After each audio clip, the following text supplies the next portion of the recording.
Hello guys and gals, and welcome to another episode of CREEPYPASTAS, a series where we take a look at the amazing internet campfire stories that, well, happen to scare the shit out of us, sometimes. But here we have one that has been requested, and is a pretty hyped creepypasta as well too. It's called Barbie.avi, a pretty infamous one that, well, kind of has nothing to do with Barbie, and I won't spoil anything, but I'll leave it for you to figure out at the end of it.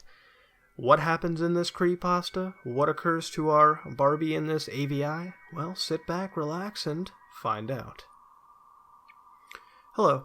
This thing happened to me a few months ago. I seem to share it with somebody. It all started at my friend's party. He's an artist who rented out a loft in the industrial part of town. If you can picture what a place like Detroit looked like in the 1920s, well, that's what this area looks like. A bunch of old, turn-of-the-century factories crammed into 10 blocks. Most of them abandoned. So I partied a little too hard that night and decided to crash on a couch at the loft. I woke up at around 4 a.m., and the sun wasn't even out yet, but you could still make things out in the dim blue light. I went to the bathroom, carefully tiptoeing around the people that were passed out on the floor. As I was taking a piss, I tiptoed to look out the bathroom window, and I saw that panorama of deserted urban decay. I remember how much I liked the place. It was so dark and devoid of life, and strangely serene. So I went back to the couch and tried to fall asleep, and after 45 minutes of staring at the ceiling, I decided I didn't want to be there any longer. So I swallowed my pride and decided to wake my girlfriend up to beg her for a ride, since walking around the vacant streets at this time wasn't an option. And being an awesome girlfriend, she was totally cool with it, and told me she would be there in about half an hour, and that she'd give me a call when she was outside. My phone died 10 minutes later, so I decided I'd just sit by the window and watch for a car. And I sat there for a while my eyes started getting heavy and I began to doze off. A crashing noise outside woke me up. It wasn't loud, but just enough to snap me back into reality. I looked out the window and scanned the area, but I didn't see anything. Across the street from the loft near a mountain of garbage bags and one of those enormous dumpsters, I see a computer and a monitor smashed against the floor that hadn't been there before. And when my girlfriend arrived, I went downstairs and greeted her. And just as I was about to get into the car, I remembered a friend of mine had blown out his power supply. So I decided to walk over to the dumpster and see what I could salvage. The monitor was totally worthless, but the tower seemed to have suffered almost no damage. So I put it in the trunk and, well, we drove off. And about a week had passed and I'd completely forgotten about the tower until my girlfriend called to let me know that it was still in the trunk and that she wanted it out. That night, I brought it home. Before I took it apart, I decided to hook it up to my monitor to see if it even ran. And to my surprise, it totally did. It ran Windows XP and it looked like it had been wiped clean.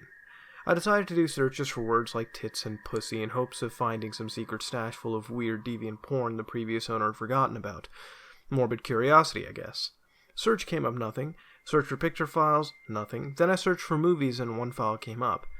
It was an AVI file inside a folder titled Barbie, hidden in the Windows System 32 directory. So I played it. And now this is where it does get disturbing. The movie was about an hour long and was made up of what seemed like raw exported footage. The footage was of this woman sitting on a chair talking against a white backdrop. I skipped through most of the movie and it was all the same continuous shot. Then I decided to sit through the footage and find out what the hell she was talking about.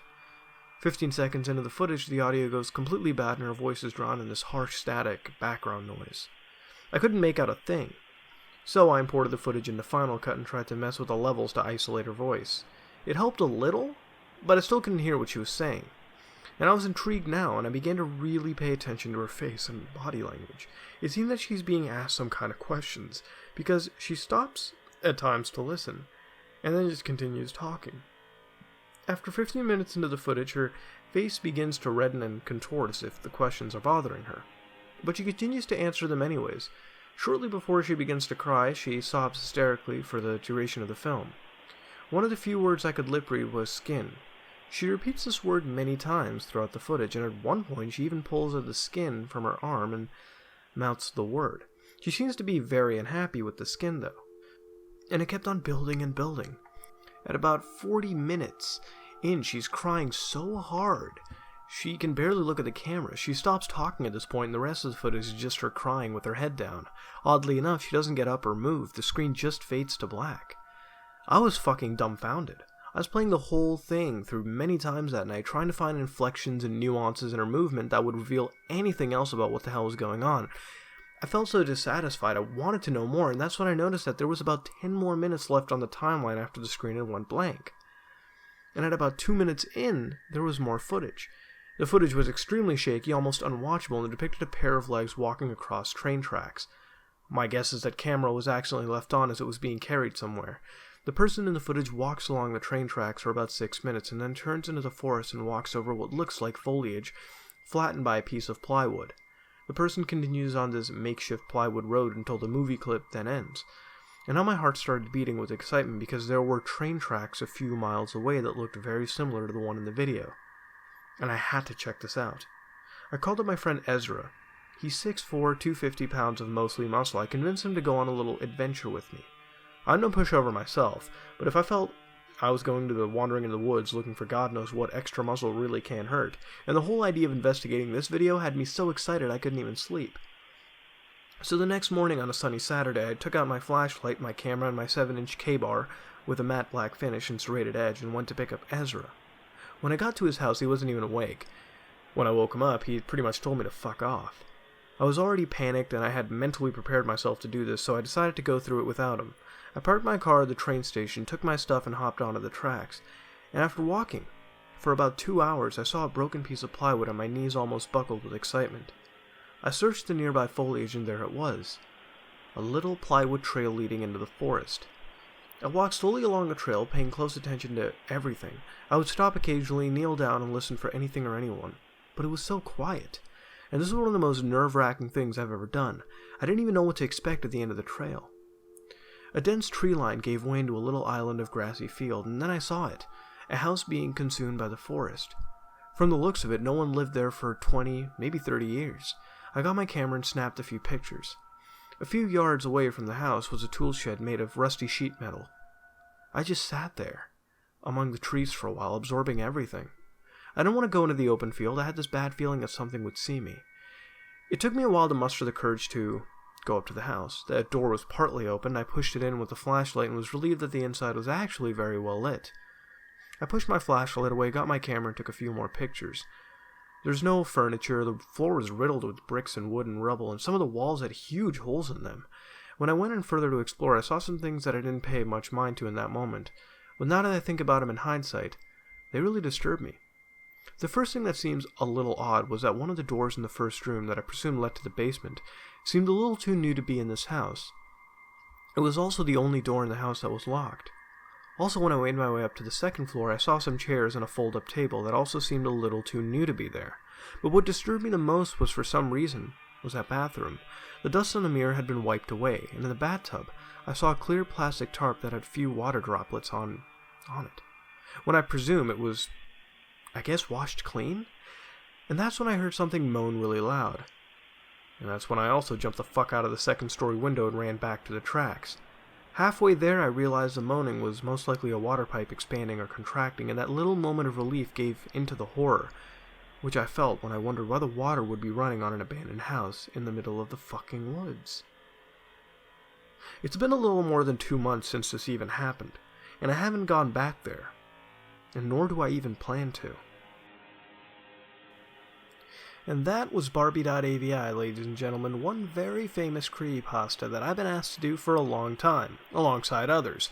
Not like always, I'll say some of the best creepypastas are ones that actually have evidence with them, and while the videos displayed actually exist and weren't just thrown in to scare, seriously, you can actually watch them, and I'll leave links in the description below so you can see some of the video, if you want to. And I'll put some of the video on this right now as well, so look at the screen if you want to. It's not really all that scary. It's just garbled audio and a woman talking. Trust me, there's far worse on the internet you can find right now. Normal parts of normal people.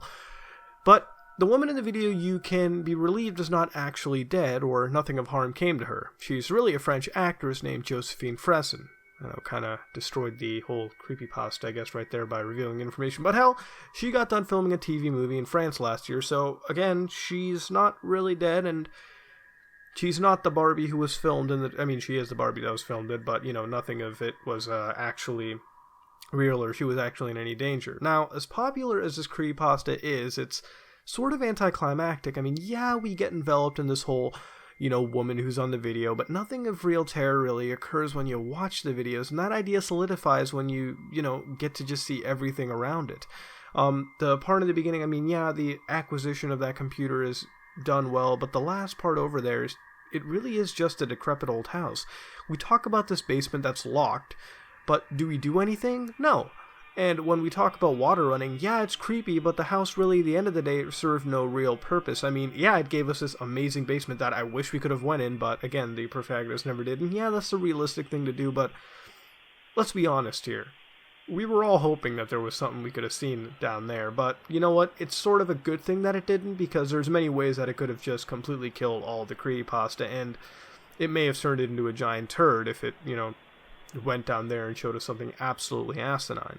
It was neither good or bad, but one thing we can't deny, as underutilized the elements may be, it did offer a good amount of, I guess, the creeps.